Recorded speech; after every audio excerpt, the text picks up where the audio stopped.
The concept of no contact is one of the most powerful tools available for individuals who are recovering from a toxic, manipulative, or emotionally damaging relationship.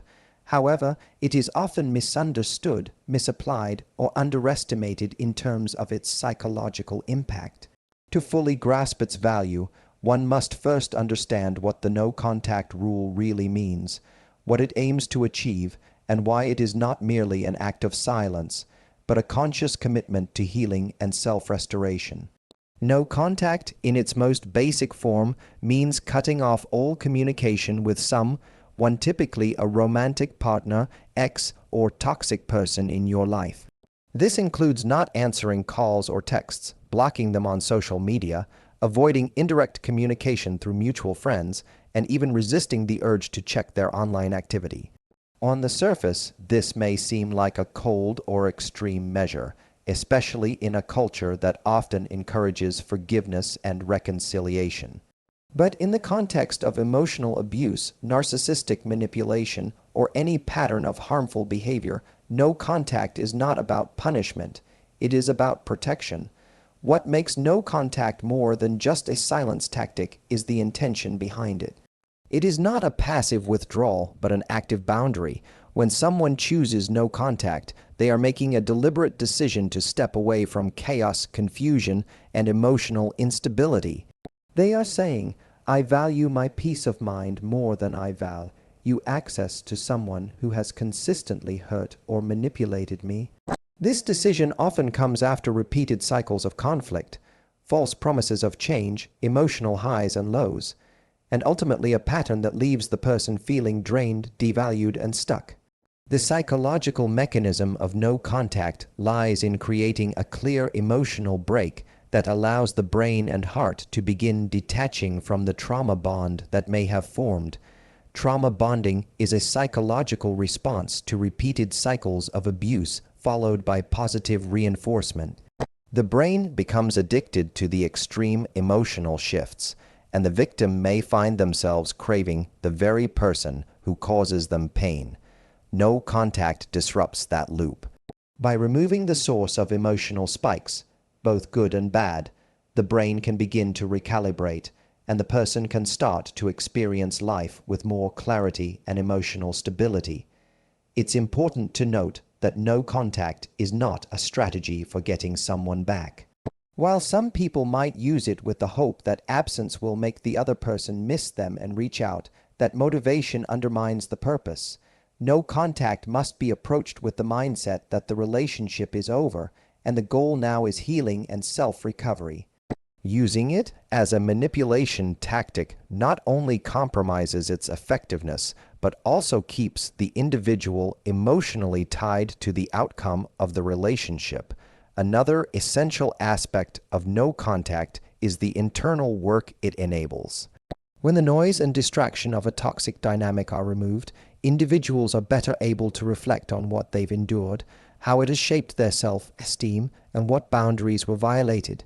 This space for reflection is crucial for rebuilding a sense of identity that may have been eroded during the relationship. Often, people coming out of manipulative relationships have lost touch with their own needs, wants, and values. No contact creates the silence necessary to hear your own voice again. One of the most challenging parts of implementing no contact is the emotional withdrawal. It is common to feel guilt, anxiety, loneliness, or even fear when cutting off someone who once held emotional significance. These feelings can be intense, especially if the other person reaches out with apologies, promises, or pleas. But this is where the strength of the boundary must hold. The emotional roller coaster is part of the detox process. Just like breaking an addiction, it takes time, discipline, and support to stay the course. Over time, the emotional grip loosens, and what once felt unbearable becomes a source of empowerment. Additionally, no contact teaches emotional self-discipline. In an age of instant gratification and constant connectivity, choosing to not respond, not check, and not react takes immense inner strength. It cultivates patience, self-control, and emotional intelligence. You learn to sit with discomfort rather than soothe it with familiar but harmful patterns. You begin to trust yourself more, to validate your own feelings instead of seeking external reassurance. Moreover, the practice of no contact can have a ripple effect in other areas of life. It teaches the individual how to enforce boundaries in all relationships, not just romantic ones. It reinforces the message that self-respect sometimes requires tough choices and that peace often comes at the cost of temporary discomfort. It affirms the idea that walking away is not weakness, but a profound act of self-love. In conclusion, understanding no contact is about more than simply ignoring someone. It is about reclaiming your emotional sovereignty. It is a conscious, courageous decision to break free from toxic dynamics, reset your nervous system, and begin the journey back to yourself. While it may feel painful or even unnatural at first, the long-term benefits of clarity, healing, and restored self-worth are irreplaceable. No contact is not an end. It is the beginning of a healthier, more grounded, and more empowered version of you. When someone initiates the no-contact rule, especially in response to a toxic or emotionally manipulative relationship, the person on the receiving end may not simply accept this boundary quietly. Instead, they often begin to engage in subtle, calculated mind games designed to provoke a reaction, manipulate emotions, and ultimately regain control. These tactics are not always obvious or aggressive. In fact, they are often disguised as kindness, vulnerability, or concern. The goal is simple but insidious: to make you question your decision, doubt your boundaries, and ideally, to lure you back into communication. To understand the full scope of this manipulation, one must examine the underlying psychology and the variety of tactics employed. One of the most common strategies used by manipulative individuals is breadcrumbing.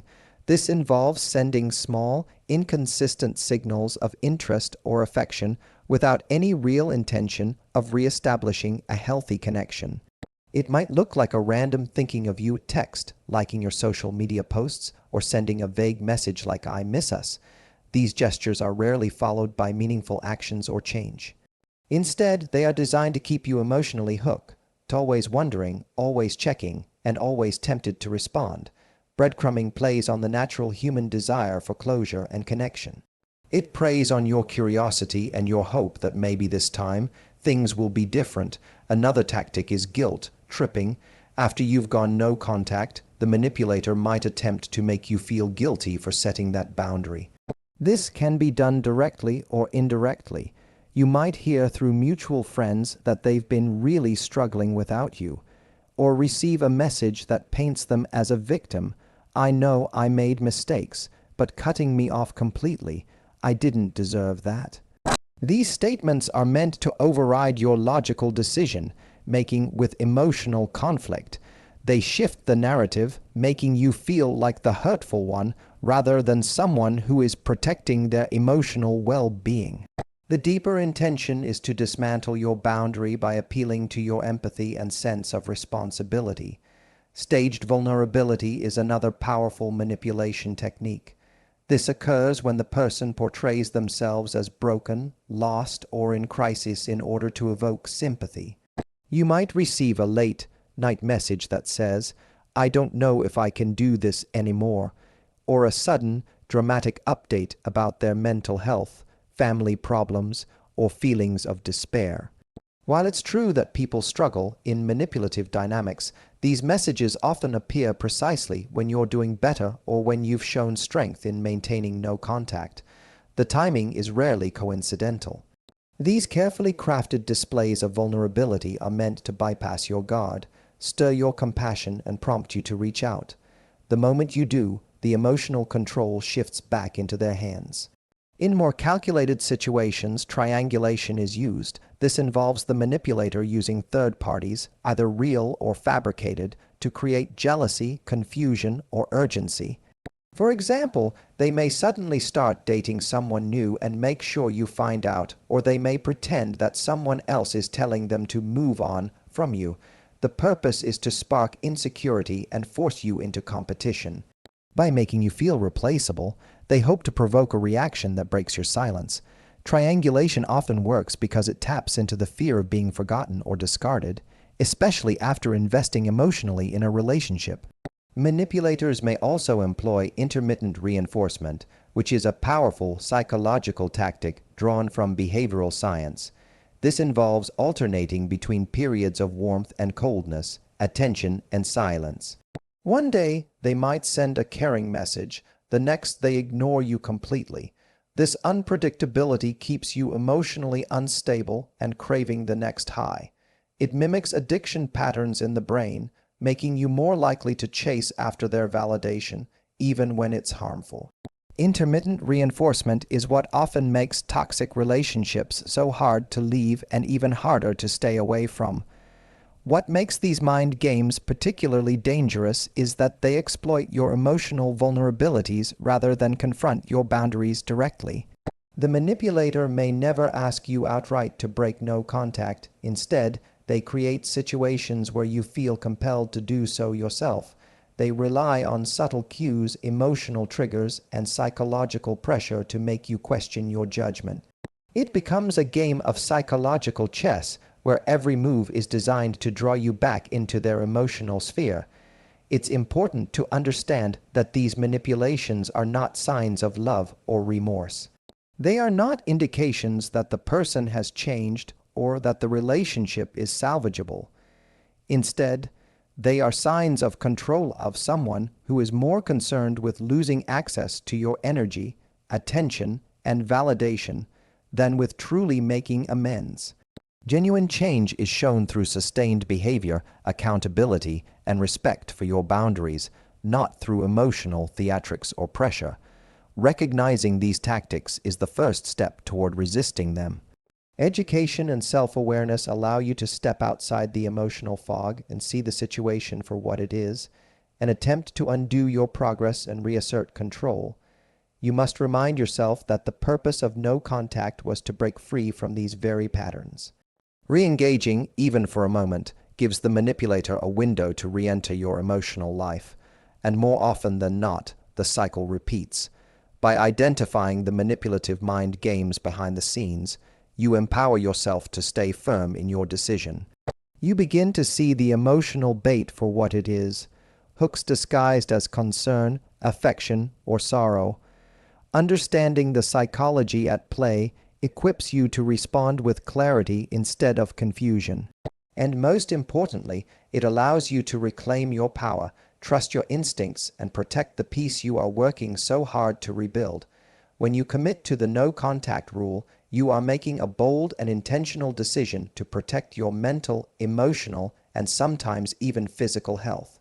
However, this decision is not always easy to maintain, especially when the person on the other end begins reaching out or trying to provoke a reaction.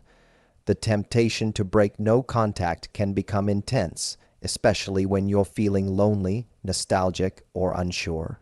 Yet it is essential to understand that when you break no contact, especially with someone who has shown patterns of manipulation or toxicity, it almost always serves them, not you. The emotional and psychological dynamics behind this are rooted in power, control, and ego, not genuine connection or healing. For someone who thrives on manipulation or emotional dependency, being cut off from your energy, attention, and emotional responses is threatening. Their sense of control over you diminishes. You are no longer reacting, no longer available to absorb their moods, needs, or projections. Your silence speaks volumes, and often it threatens the fragile ego of someone who depends on external validation to feel powerful. When you break no contact, even for what seems like a small reason, you give them exactly what they want, proof that they still have influence over you. Whether the contact is positive or negative, emotional or neutral, it reassures them that the emotional cord has not been severed. This reassurance is not about reconciliation or love. It's about access. For someone manipulative or narcissistic, access to you means access to supply. Your energy, your attention, your emotions. It may not even matter whether your reaction is kind, angry, confused, or cold. The simple fact that you've responded confirms to them that you are still affected by them, and that's a win for them because it reaffirms their sense of importance and power. They may not even want to rekindle a genuine relationship. What they often want is the ability to disrupt your peace, to remind you that they can still affect your emotional world. Breaking no contact also undermines your own healing process. Emotionally, it sends mixed signals to your brain. On one hand, you know this person is harmful to your well-being. On the other, you are reopening the door to the same cycle you are trying to escape. This creates cognitive dissonance, an internal conflict between what you know intellectually and what you're feeling emotionally. The result is confusion, guilt, and often regret. It becomes harder to trust yourself because each time you break no contact, it can feel like a personal setback. You may begin to question your judgment or wonder if the pain you experienced was really that bad. These mental gymnastics keep you stuck in the very loop that the no contact rule was meant to break. Another important factor to consider is that when you break no contact, it teaches the manipulator that your boundaries are negotiable. Even if you initially set that boundary with strength and clarity, responding again, even briefly, signals that your limit can be pushed, ignored, or worn down over time. This encourages the manipulator to try again, often with more cunning or emotional bait. The next message might be more persuasive, the next situation more dramatic. Each time you engage, you feed the dynamic, even if unintentionally. Your attention becomes the reward they were seeking. Often, people break no contact because they feel guilt or a false sense of responsibility. They might wonder, what if they really need help? What if they're hurting? These thoughts are normal, especially for empathetic individuals who are emotionally invested in the relationship. But it's important to recognize that true emergencies are rare, and genuine people respect boundaries even in difficult times. Manipulators, however, create false crises to exploit your compassion. They count on your empathy overriding your self-protection. The moment you respond out of guilt or pity, the dynamic resets, and you're drawn back in. It's also important to understand that the promise of closure is one of the most common traps. You may believe that by responding, you'll finally get answers, an apology, or the clarity you've been seeking. But closure rarely comes from the person who hurt you. More often, what you receive is confusion, deflection, or another manipulation. The idea that closure lies in one more conversation is often an illusion. True closure comes from accepting the reality of the situation, even if it's painful, and giving yourself the peace that the other person could never provide. Choosing not to break no contact is not about being cold or unfeeling. It's about choosing yourself. It's about recognizing that your emotional safety, clarity, and peace are more important than someone else's desire to regain control over you. Maintaining no contact is not a punishment for the other person. It is a commitment to yourself. It is the boundary that says, I deserve better. I am no longer willing to participate in a cycle that harms me. In many ways, staying no contact becomes a daily act of self-respect. It's choosing not to answer, even when the message is tempting. It's reminding yourself that you don't owe access to someone just because they want it. It's acknowledging the pain without needing to re-experience it. Every time you resist the urge to engage, you are reinforcing your healing. You are teaching your brain and heart that peace is possible, and that it begins with honoring your boundaries. In the end, the person who benefits most from breaking no contact is rarely you. The temporary relief, curiosity, or hope you feel is quickly replaced with the same emotional turmoil that led you to go no contact in the first place. But the person on the other end gains what they were hoping for, a crack in your resolve, an entry point into your mind and heart, a win in their manipulative game. That's why the strongest move you can make is to stay silent, not because you're weak, but because you are finally, firmly, and bravely choosing strength over chaos. When recovering from a toxic or manipulative relationship, one of the most transformative steps a person can take is to empower themselves through awareness and boundaries. These are not just abstract ideas or self-help buzzwords. They are essential tools that allow individuals to reclaim their emotional independence and protect their well-being. The combination of awareness, understanding the behaviors, patterns, and manipulations you've endured, and strong, enforced boundaries can break even the most entrenched emotional cycles. It is through this combination that true healing and growth begin. Awareness starts with clarity. After spending time in a relationship where manipulation, gaslighting, or emotional invalidation were common, your perception of reality may have been warped. Manipulators are often skilled at creating confusion, minimizing their harmful behavior, and shifting blame. As a result, you may have guessed your feelings, excused red flags, or taken responsibility for things that were never yours to carry. Empowering yourself means learning to see through the fog, to name the behavior for what it is, whether it's emotional blackmail, control, triangulation, or intermittent reinforcement. Once you begin to understand the psychological tactics that were used against you, everything changes. You start to recognize the patterns. You see how charm was weaponized to lower your defenses, how guilt was used to override your boundaries, and how emotional inconsistency kept you hooked. This awareness is not about staying angry or bitter. It's about reclaiming your ability to see things as they are instead of how someone else wants you to see them. It's the moment you start trusting your intuition again, and from that trust, boundaries naturally begin to form. Boundaries are the external expression of self-respect.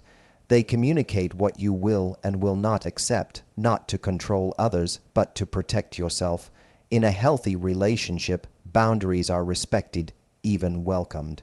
But in a toxic dynamic, boundaries are often seen as threats. This is why enforcing boundaries with a manipulative individual is both difficult and necessary.